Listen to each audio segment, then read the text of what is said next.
Hello, friends, and welcome to McLean Church Online. My name is Chris Norris. I'm the online site pastor. Welcome back to your favorite place to hang out. That is McLean Church. So glad that you are here. Listen, if this is your first time, welcome. We're glad you're here. Last week we had people joining us who unfortunately were sick. They were home with their kids. They were traveling. Some of our folks spend the winters in Florida. We're just so glad that we are able to connect week after week. And maybe you're watching this video after the fact, this service on YouTube. Great. Do me a favor and leave a comment on the video. Tell me the best part of your week. Tell me about how we can pray for you. We love connecting with our church community, whether it's on Sunday morning right here during one of our live and interactive services, or it's days or weeks later. You are a part of this community, and we're so glad and we celebrate you today. We're glad that you're here, and we have a great service in store for you. Before we kick things off, let me open God's Word. Today we're going to read from 2 Kings chapter 2. We're going to read from verses, let's do 9 to 11. This is when Elijah and Elisha are basically having their final moments together. Let's read together. It says, "When they had crossed, Elijah said to Elisha, 'Tell me what I may do for you before I am taken away from you.' Elisha said, 'Please, let me inherit a double share of your spirit.' He responded, 'You have asked a hard thing. Yet if you see me as I am,'" I want you to underline that, "see me as I am, being taken from you, it will be granted to you. If not, it will not." As they continued walking and talking, a chariot of fire and horses of fire separated the two of them, and Elijah ascended in a whirlwind into heaven. The reason I really like this story is because, we live in a world where we want to be seen, right? We want people to see us a certain way. And we present ourselves a certain way on social media. We present ourselves a certain way when we walk out the door to head off to school or to work.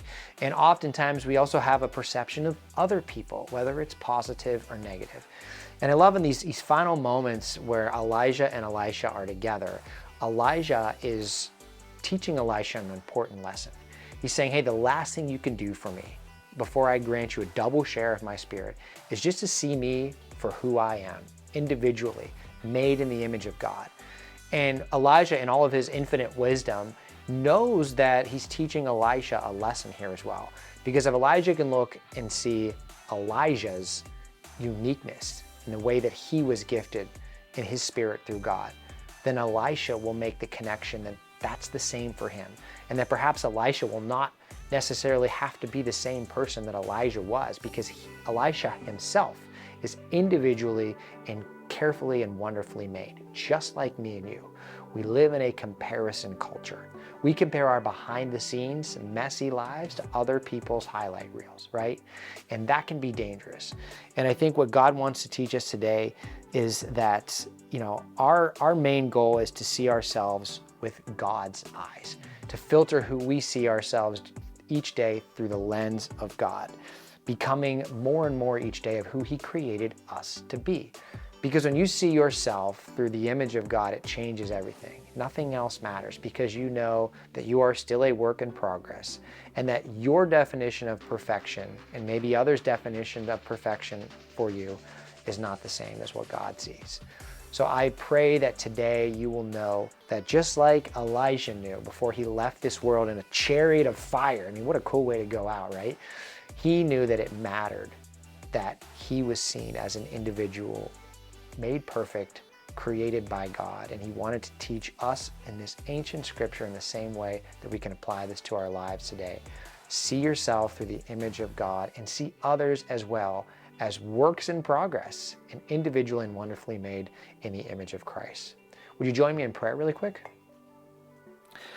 Generous God, may we see others as you created them and celebrate their giftedness. And also, God, may others see me and all of us for who we are, knowing that the Spirit you have placed in us is what we most need to proclaim your glory here on earth.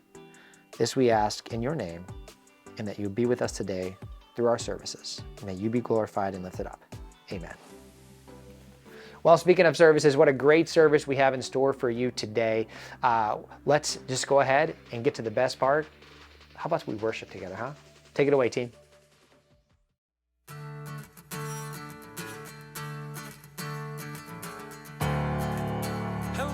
McLean Church, I'm so glad that you decided to tune in. So excited for worship.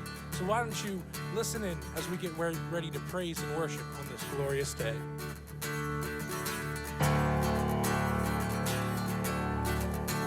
I was buried beneath my shame.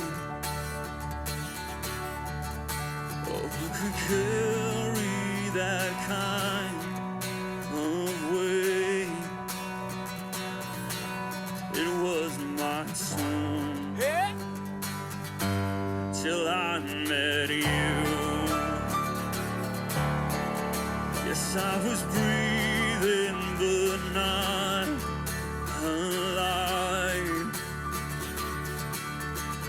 and all my failures I tried to hide. It was my sin, yeah, till I met you. You called my name, and I ran out of that grave, out of the darkness into your glorious day. You called my name, and I ran out of that grave, out of the darkness into your glorious day.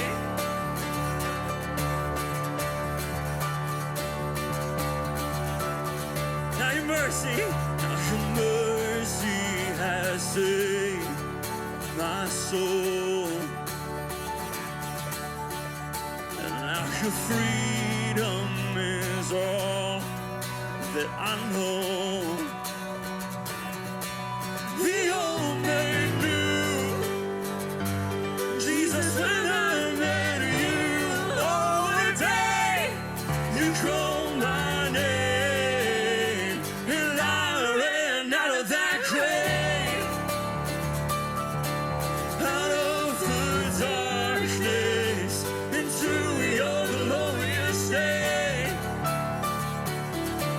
You called my name, and I ran out of that grave, out of the darkness into your glorious day.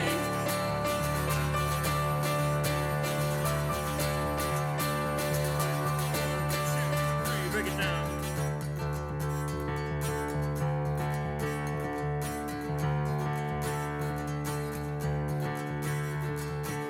I needed rescue, my sin was heavy, the chains break at the weight of your glory.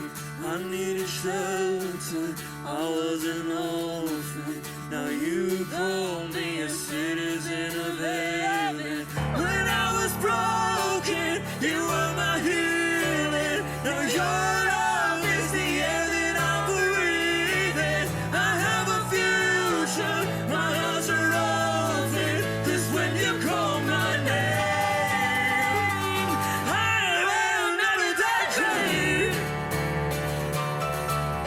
out of the darkness into your glorious day.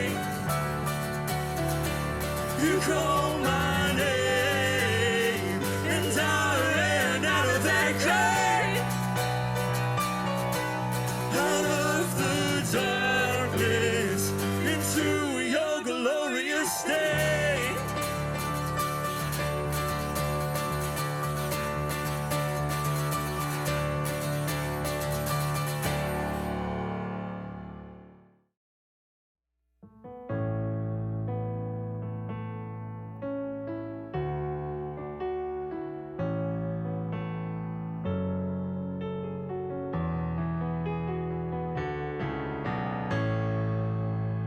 Let the King of my heart be the mountain where I run, the fountain I drink from. Oh, He is my song. Let the King of my heart be the shadow where I hide, the ransom for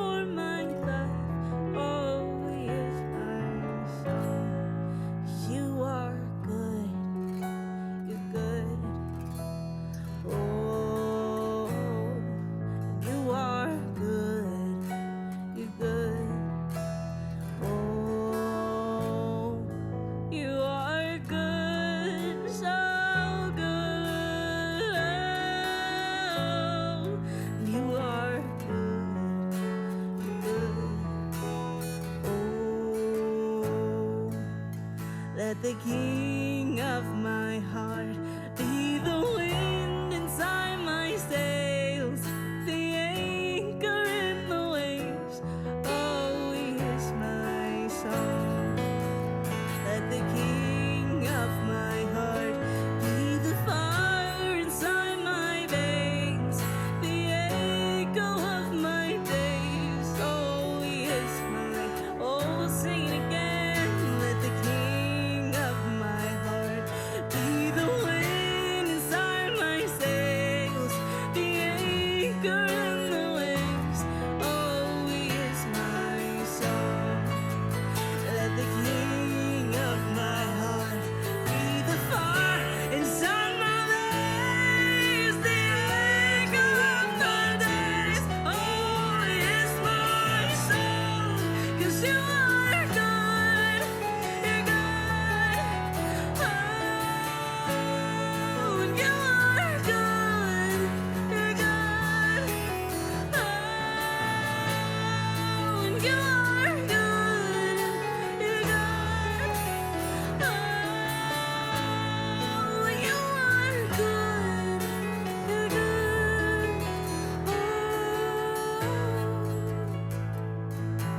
You're never gonna lie, you're never gonna let me down. You're never gonna lie, you're never gonna let me down. You're never gonna lie, you're never gonna let me down. You're never gonna lie, you're never gonna let me down. You're never gonna live, you're never gonna let me down. You're never gonna live, you're never gonna let me down. You're never gonna live, you're never gonna let me down. You're never gonna live, you're never gonna let me down. 'Cause you are good, you're good. Oh, and you are good, you're good. Oh, you are good, you're good. Oh, and you are good, you're good. Oh, and you are good. You're never gonna live, you're never gonna let me down. You're good. You're never gonna live, you're never gonna let me down. You're never gonna live, you're never gonna let me down. You're never gonna live, you're never gonna let me down. 'Cause you are good, you're good. Oh, yes, you are good, you're good.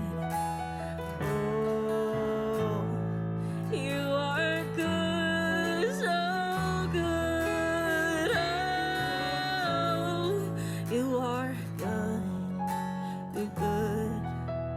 Oh.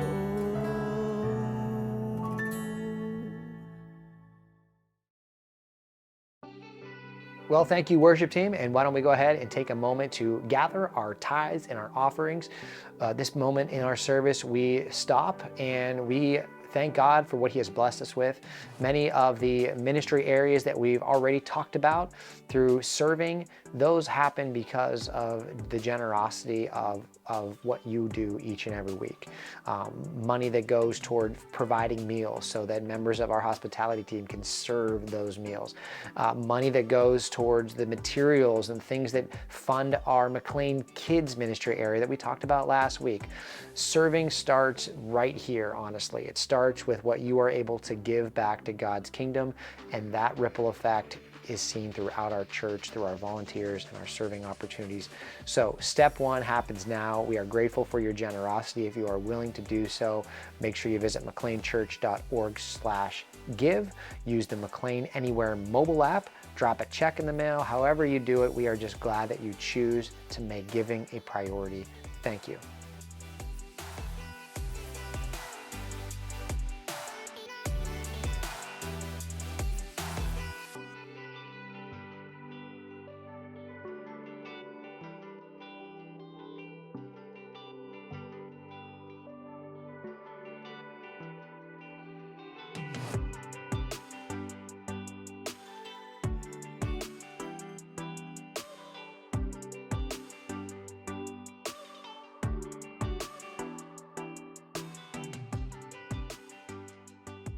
Well, before we continue in our service today, I want to make sure that we highlight another serving opportunity within our church and honor those who are currently involved in that serving opportunity. Today, we want to highlight our hospitality folks.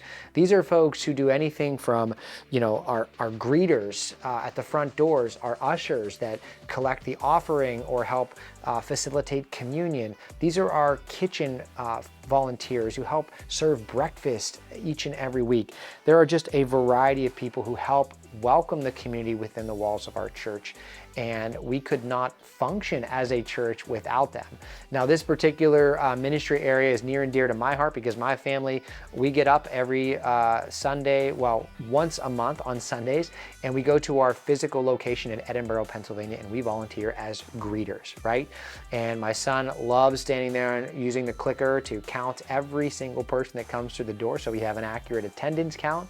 And my wife and I thoroughly enjoy sipping our coffee and saying hello to all the folks that walk through the doors. It's a great opportunity not only to just serve together as a family, it's pretty easy to gather up the Norris clan and basically stand there and say hello to people. But what I really appreciate about the opportunity is it gives us a chance to be visible, like we talked about earlier, a chance for us to be seen by new folks that come in and that are maybe just entering our doors for the first time and are looking for a family to connect with, a smiling face, someone to ask a question to. Or for folks that come week after week, yes, it's a great joy to catch up with those folks, to see those folks again, and we just really love that opportunity to serve. So with all that being said, we are grateful to be a part of the greeting serving opportunity, but there's so many other great things that happen within our hospitality ministry, and this video will tell you more. Welcome to the kitchen. Each week this month, we are highlighting a different ministry in the church, new areas where you can connect with others, have some fun, and get involved in the ministry and mission of McLean Church. The theme that we've chosen is Better Together. All of our programs and events at the church are better when we work together. And when you help out with kids, like we talked about last week, or teens, or right here in the kitchen, you'll meet people who have similar interests while doing something that really matters. This week, we're talking about a few ministries that have something in common: hospitality. This is a really important part of our church. Let's start with the kitchen. We serve dinner on Saturday in Edinboro and breakfast at both of our in-person locations on Sundays. It takes at least 15 volunteers on a weekend to prepare, serve, and clean up. So we are grateful for those who come to prepare food, cook, bake, wash dishes, and wipe tables. And speaking of food, we don't just serve it on the weekends. We have special events at our buildings that could use some extra hands on an as-needed basis. Things like making and serving a meal after a funeral, refreshments when we host election polls, making snacks for our hungry teens on Wednesdays, and much more. Some of our greatest opportunities to be the good and to be better together are not on the weekend, and sometimes they are not happening inside the church at all. We participate in many community events like Winter Fun Day in Union City and the Festival of Trees and July 3rd fireworks in Edinboro. And it's great to have people just like you representing McLean Church at these events, handing out water bottles and treats, or helping kids make a craft. Yeah, and last but definitely not least, let's talk about our frontline volunteers.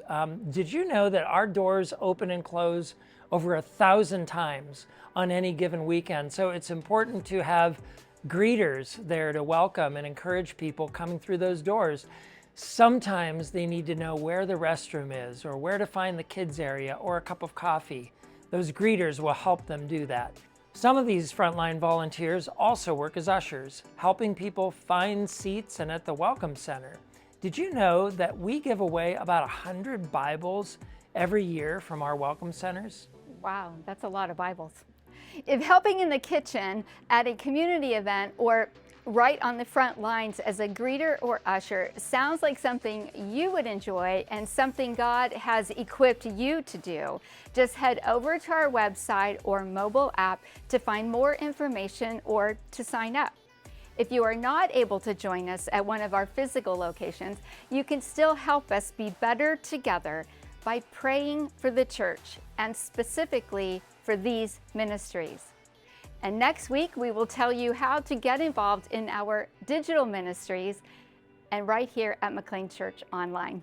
Stay tuned in the coming weeks to hear about more ways that you can get involved, making a difference in someone's life and in the life of our church. And you may be surprised at the difference it will make in your life too.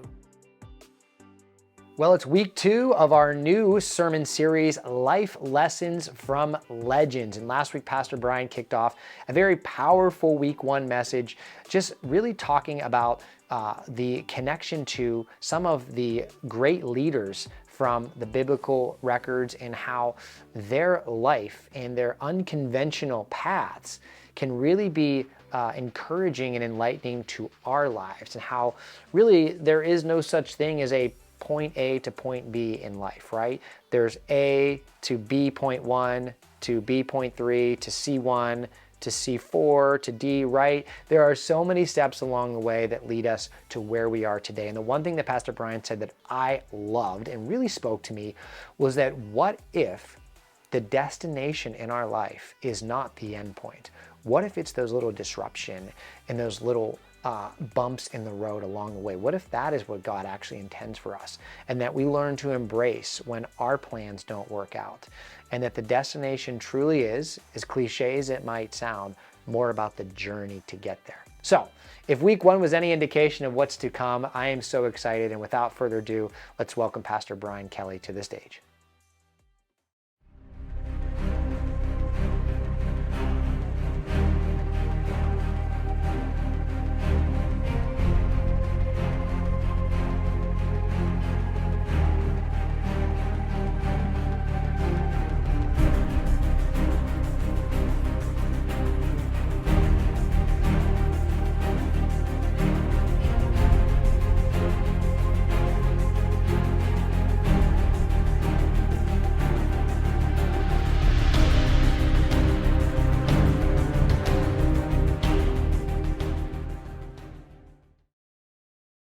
Well, welcome McLean Church to this second week of our series, Life Lessons from the Legends.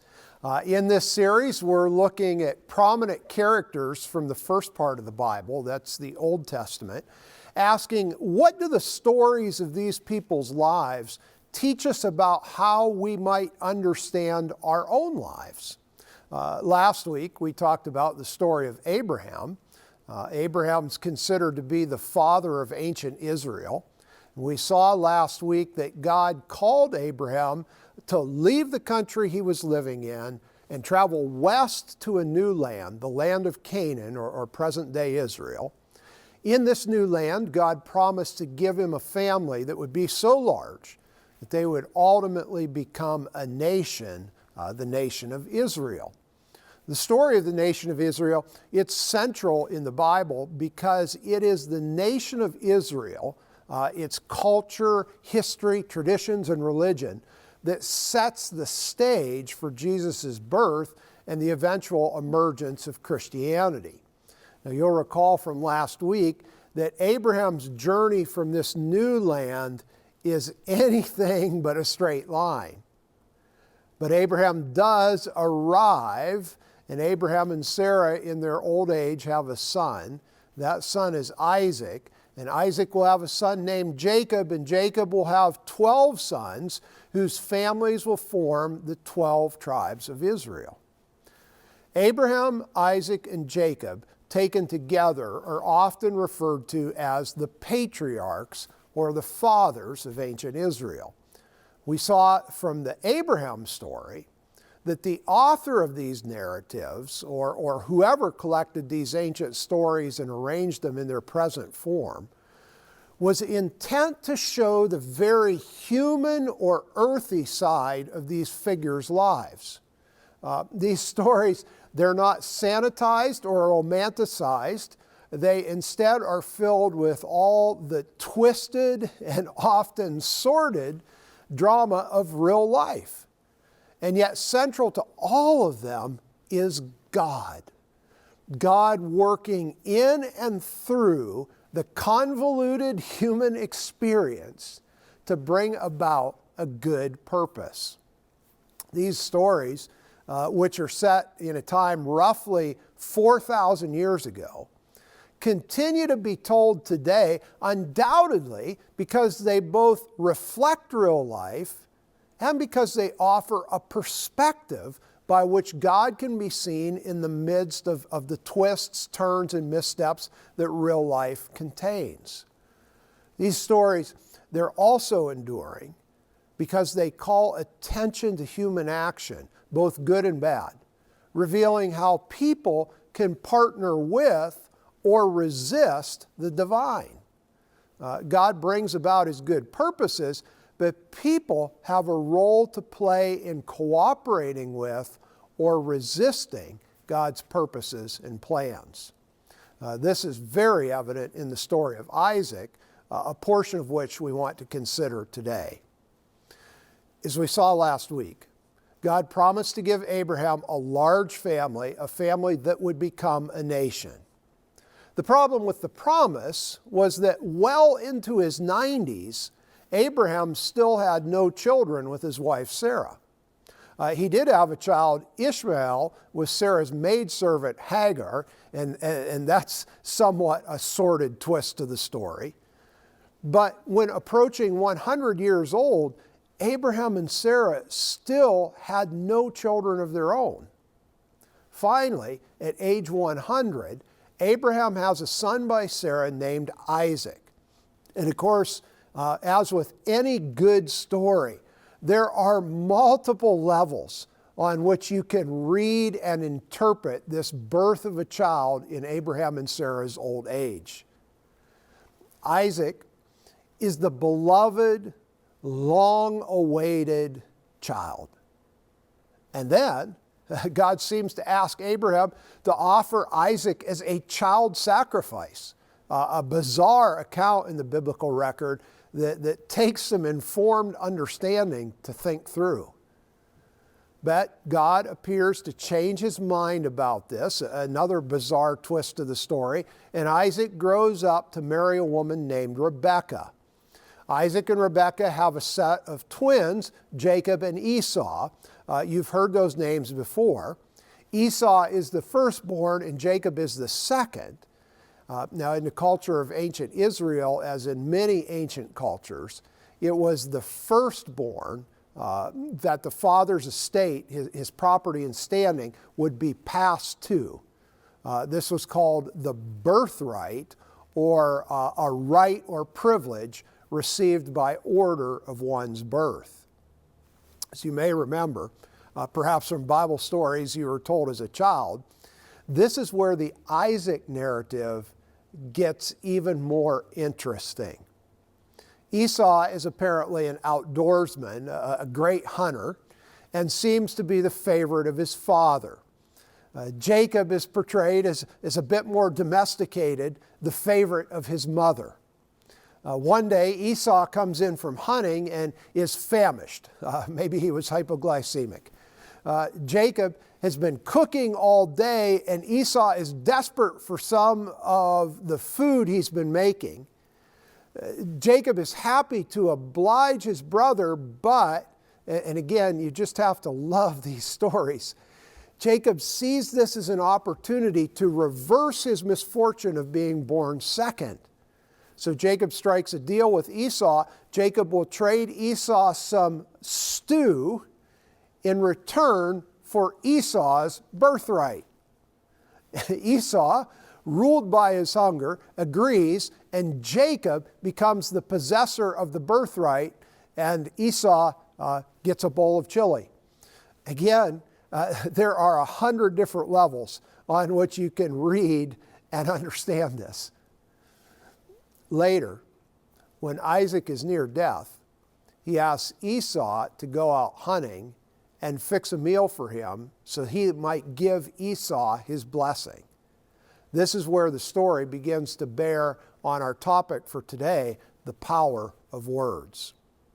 Some commentators understand the reason for Isaac's request for Esau to go hunting and prepare a meal for him is so that Isaac will have the physical strength from the meal Esau prepares to speak the words of blessing that he wants to convey to Esau.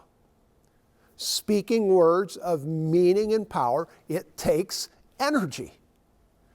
Rebekah overhears Isaac's request of Esau, and while Esau heads out hunting, Rebekah calls in Jacob, her favorite, and comes up with quite a scheme. Isaac in his old age is blind, so Rebekah dresses Jacob in Esau's clothes, puts goat skin on Jacob's hands and neck so he will feel hairy like his brother Esau, and fixes a meal for Jacob to take into Isaac while claiming to be Esau. This is reality TV at its best, and it comes to us from the ancient world. Jacob does all this, and Isaac, while a bit confused at first, buys the ruse and gives Jacob the blessing that rightly belonged to Esau.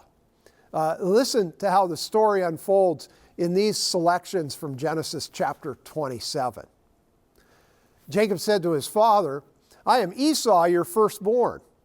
I've done as you told me. Now sit up and eat of my game so you may bless me."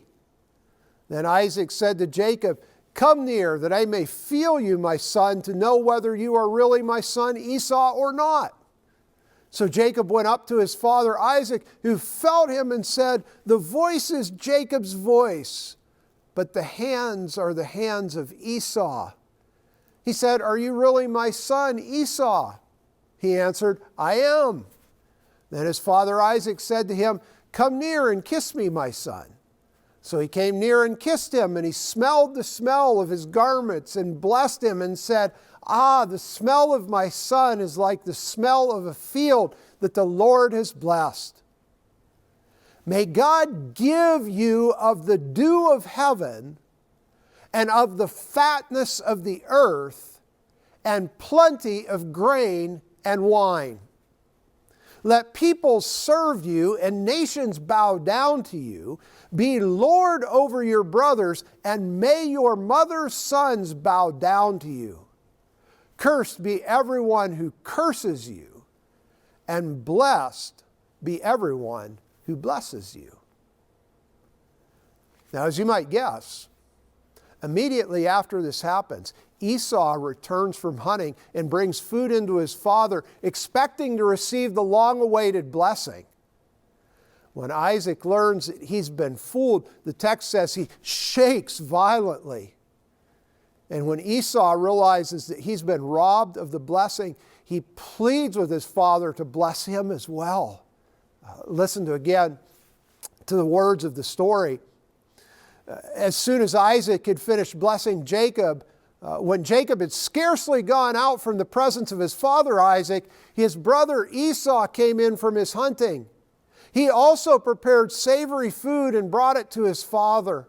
And he said to his father, "Let my father sit up and eat of his son's game so that you might bless me." His father Isaac said to him, "Who are you?" He answered, "I am your firstborn son, Esau." Then Isaac trembled violently, and he said, "Who was it then that hunted game and brought it to me, and I ate it all before you came, and I have blessed him? Yes, and blessed he shall be."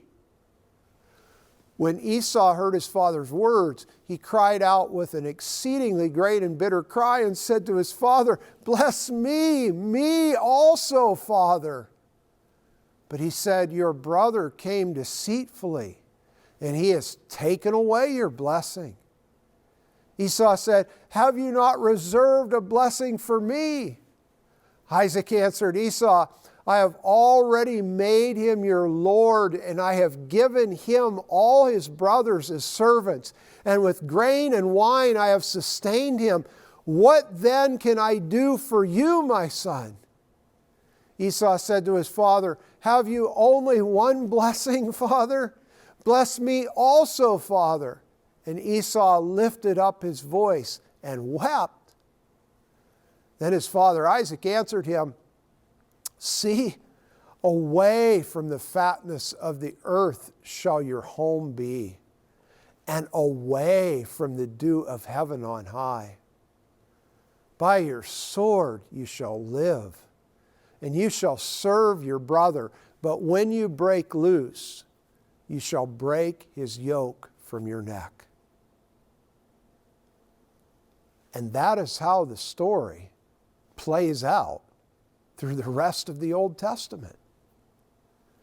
Jacob, the second born, who received his father's blessing by pretending to be Esau, will become the family head of the 12 tribes of Israel. His family line will rule over Esau's family line, as Isaac pronounced in his blessing. Esau and his family line will live away from the fatness of the earth and away from the dew of heaven. All because of what Isaac said and to whom he said it. Words have power. Words create realities.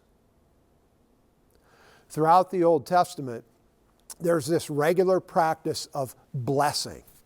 Speaking words to, over, or about someone that will define their future reality. More than just well wishes, these words, these blessings, seem to have the power to create the future. That was the case with Jacob and Esau, and I suspect it is the case with us as well. It is what Isaac says and to whom he says it that shapes the course of a nation. Wow. Words have power. Words create reality. Should we be surprised that Jesus is described in John's Gospel as the Word who becomes flesh and dwells among us? If words, particularly spoken words, have such power, why then do we use them so thoughtlessly or caustically? Or another way of looking at it, if words have such power, why don't we use them more positively and constructively?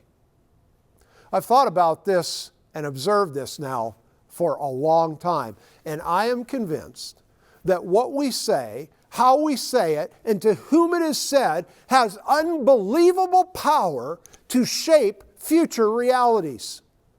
That's what Isaac's words did. And this story is preserved, I believe, in part to teach us about the power of words. We know that people often become what is said about them. We become what is said about us. Tell a person they are a failure long enough and powerfully enough, and a failure they will often become. Tell a person that they are loved and valued clearly enough and consistently enough, and loved and secure they will be. Words have power. Words create reality. The way in which we often use words seemingly denies these truths, as is evidenced in at least two ways. First, we often use words flippantly and carelessly as if they have no power. We throw around criticisms and insults, slander and gossip as if our words affect nothing, when in reality our words are like deadly bullets fired randomly from a rifle, causing injury and death indiscriminately. Perhaps this is why the author of the book of James in the New Testament called the tongue a restless evil, full of deadly poison. Friends, in our current culture of verbal toxicity, Just look at our political discourse as an example.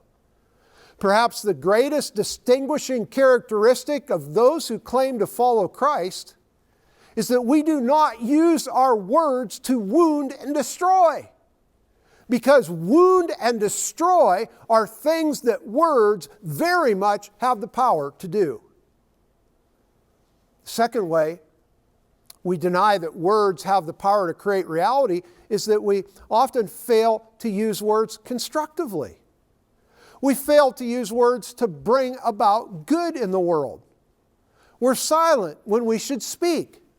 And I'm not talking about speaking words of criticism or protest. I'm talking about speaking words of goodness and life. Why are we so reserved to offer the compliment? Why is it so hard for us to give praise to another person? Why are we so passive when it comes to building someone up with our words, but often very eager and active to participate with our words in tearing them down? I'm convinced that there is a great tendency toward verbal passivity when it comes to using words for good, to bring about goodness and to create positive realities. And interestingly, this verbal passivity seems, at least at times, to disproportionately affect men. Interesting. Without taking a deep dive into this subject, consider that in the Bible, it is often the father through whom the verbal blessing comes. And yet, in my experience, it is so often fathers that are verbally passive. There's a lot to think about with that one.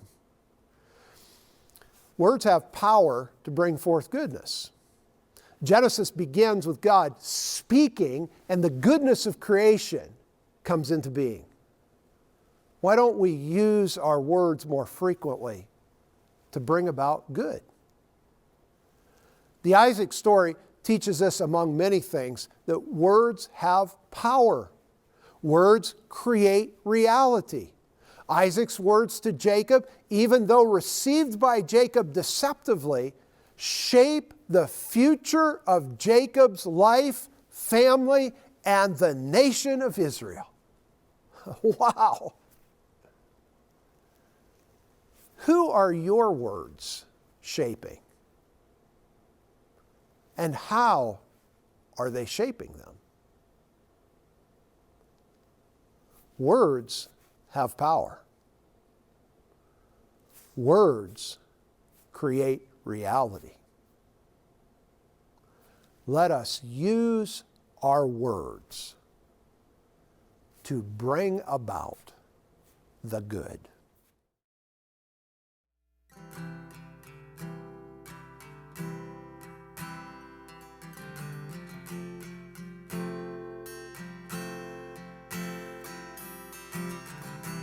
Breaks the power of sin and darkness, whose love is mighty and so much stronger, the King of glory, the King above all kings.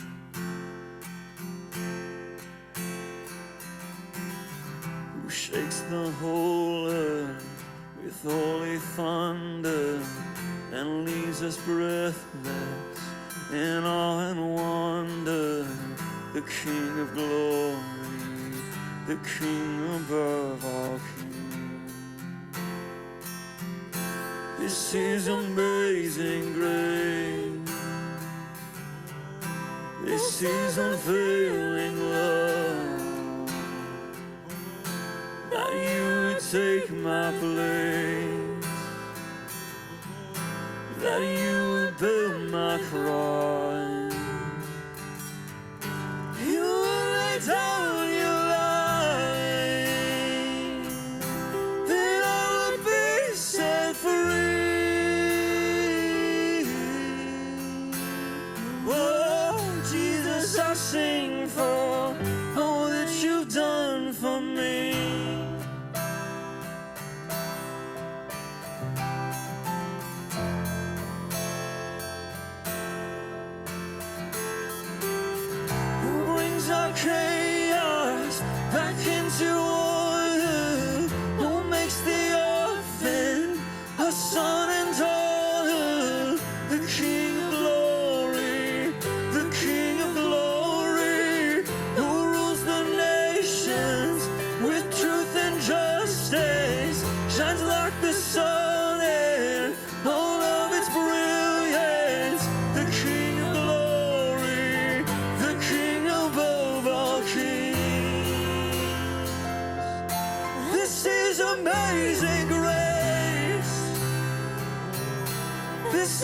unfailing love, that you would take my place, that you would bear my cross, you would lay down your life, that I would be set free. Oh, Jesus, I sing for all that you've done for me.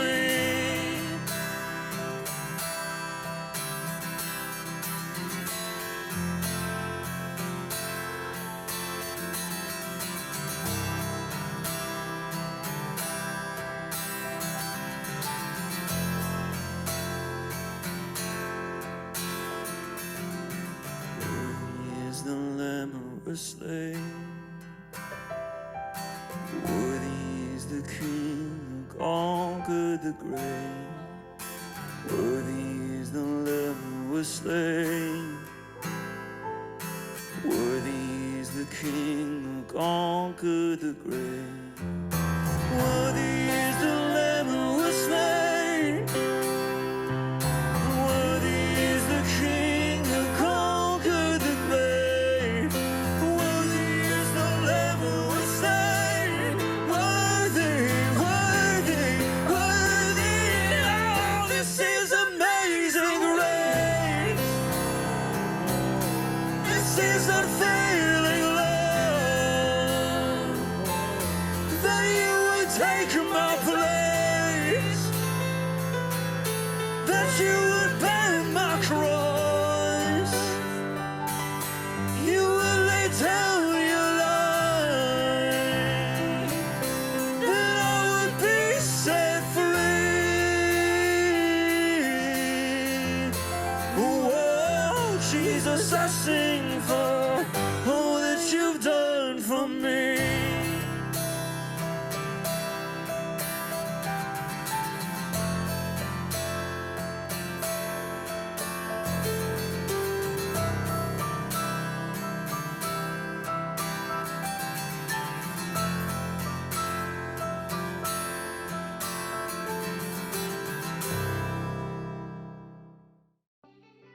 Well, thanks, Pastor Brian, for sharing what God has put on your heart, and we are grateful for his word and how it is so applicable to our lives each and every day.